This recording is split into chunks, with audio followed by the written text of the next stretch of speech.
Our country's already great, but people like Donald Trump sell it short when they sell their workers short. I know nothing about him. I think he's got less than 1% on the poll. And I did see my beautiful building on television. It's just beautiful. Tallest building in Las Vegas. I'm very proud of it. Most beautiful building in Las Vegas. I know he was in front. Martin O'Malley was there to try and get some publicity, which he desperately needs. And Governor Martin O'Malley joins us now from Davenport, Iowa, after that appearance in front of Trump's hotel in Las Vegas this week. Governor, thank you for joining us this morning. That was actually pretty mild from Mr. Trump. He also said this week that you're a disgusting, little, weak, pathetic baby. Your response?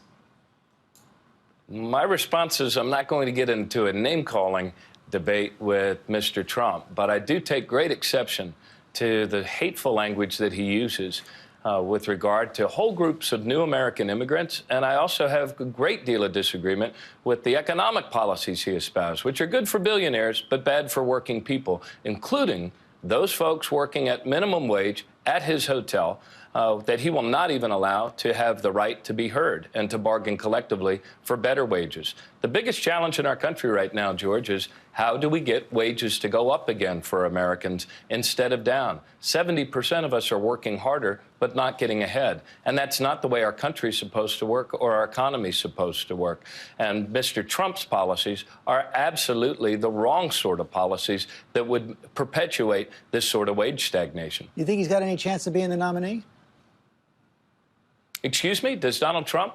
I suppose he could, which is why, why we have such an outstanding opportunity here. If only the Democratic Party would start holding debates. I mean, when you listen to their debates, very few of their candidates take him on directly for the hate mongering, for the hateful speech about women and about immigrants. And so we have an opportunity as the Democratic Party, if we'd start holding debates, to talk about the ideas that actually make wages go up, raising the minimum wage, allowing workers to organize, making investments in our own country again. These are the things that will actually make the American dream real again. I know you're calling for more debates. The first one's scheduled for October 13th.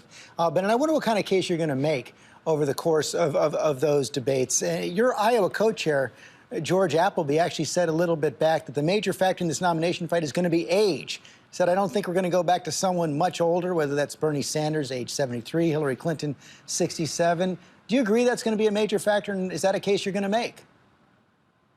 Well, I believe that the country is looking for new leadership. We can't be this dissatisfied with how our economy is working for most of us, or this dissatisfied at our very divided and polarized national politics and think that a resort to old names is going to move us forward.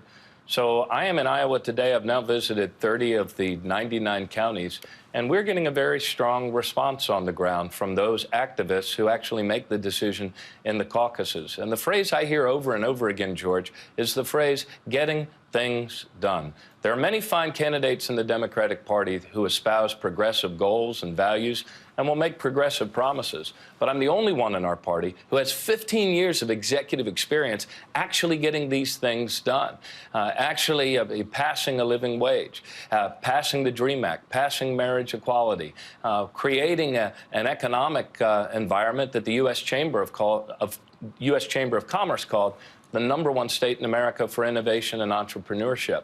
These are the things that we need to do as a country so that we can include more of our people more fully in the economic life of our nation. So you're going to hammer home on getting things done. Will it be harder to make that case if Vice President Biden gets in?